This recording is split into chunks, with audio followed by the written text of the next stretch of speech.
প্রিয় দর্শক, আসসালামু আলাইকুম। আপনাদের প্রীতীয় শুভেচ্ছা জানিয়ে শুরু করছি আমাদের আজকের প্রতিবেদন। আপনারা দেখতে পাচ্ছেন আমাদের সামনে এক বোন দাঁড়িয়ে আছে। আমরা আজকে এই বোনের বাস্তব জীবনের গল্প আপনাদের তুলে ধরবো। আসসালামু আলাইকুম আপু। ওয়ালাইকুম সালাম। নাম কি আপু? সাথী। নামটা তো অনেক সুন্দর। নামটা কে রাখছে আপনার? আমি রেখেছিলাম মাই। মা। আপনার নামে তো একটা গান আছে, গানটা কি আপনি জানেন? ওটাই তো, সাথী একবার এসে দেখে যাও আমি কত সুখে আছি। আচ্ছা আচ্ছা, এই গানটা কি কারো শুনেছেন মনে মনে?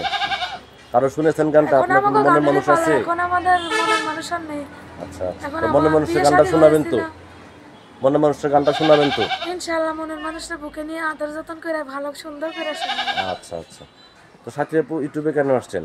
এসেছি, আমার স্বামী ছিল, থাকার পর ডিভোর্স দিয়ে দিছে। আমার একটা ছেলে আছে। ছেলের আর কি এমনি পুরুষঙ্গর মধ্যে হার্নিয়ার মতন হয়েছে, হয়তো অপারেশন করা লাগবো। আমার স্বামী আমার ফেলা দিয়েছিল, চলে গেছে, আর একটা বিয়ে শাদী করেছে। আমি ভীষণই কষ্টে আছি। আচ্ছা আচ্ছা। তো যে সাথে ইউটিউবে আসছেন, এটা কি আপনার এলাকার মুরব্বীরা জানে? সবাই জানে আমার বাচ্চাটা নিয়ে আমি অনেকই কষ্টে দুঃখে আছি। আচ্ছা আচ্ছা। এই বাচ্চাটা যে ফেলে চলে গেলো, তো আপনার স্বামী, আগের স্বামী কি আপনাকে ভরণ পোষণ দেয়, টাকা পয়সা দেয় না? কিচ্ছু দেয় না। সম্পর্কে আমি একবারে মানুষের শেষ। বাড়িতে কাজ করে ছেলেটারে নিয়ে চলি, কিচ্ছু দেয় না। তো বাচ্চার যে খরচ সেটাও দেয় না? সেটাও দেয় না। বাচ্চাটার অপারেশন করতে পারি না টাকার দুঃখে। স্বামী তো ডিভোর্স দিয়ে দিছে। ডিভোর্স দিয়ে দিলে সে কি আর টাকা পয়সা দেয়? বাচ্চা আমার লেখাপড়া দিয়ে দিতে ইস্টেমে সই করে। আচ্ছা আচ্ছা, আপনি কি কাজ করেন? আমি কাম করি, আমি সেলাই মেশিনের কাম করি। আমার বাচ্চার ছেলের বয়স হয়েছে 4 বছর। আচ্ছা আচ্ছা। তো সেলাই মেশিনে যে কাজ করেন, কয় টাকায় বেতন পান আপনি? আমি বেতন পাই 7,000 টাকা। ফুলের কাম করি, ফুলের মালা বানাই, দোকানে দোকানে দিয়ে আসি।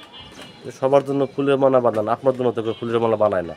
যদি কোনো ব্যক্তি আপনাকে ফুলের মালা নিয়ে দাঁড়ায় থাকে, যদি বলে সাথী। দাঁড়ায় থাকলে ইনশাল্লাহ তাই আমার এই বুকের মাঝে থাকবে। আচ্ছা আচ্ছা। তো আপনি কি আর কিছু বলতে চান দর্শকদের উদ্দেশ্যে? আমি বলতে চাই, আমার ছেলেটা আছে অপারেশন করার লাগা।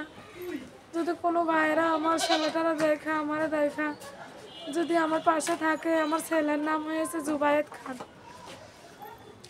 ছেলের নাম হয়েছে জুবায়েদ। বাচ্চাটার অপারেশনের লাগা যদি কোনো ভাইরা সাহায্য করে, আমি তার পাশেই থাকবো। আমার ছেলেটাও দেখা যদি কোনো ভাইরা বলে যে এমনিও পাশে না থাকলে যদি হেল্প সহযোগিতা করে, আমি আল্লাহর কাছে 5 ওয়াক্ত নামাজ পড়ে তার লেগে মন খুলে দোয়া করবো। আচ্ছা আচ্ছা। তো প্রিয় দর্শক, এই সাথী আপুর কথাগুলো আপনারা শুনলেন।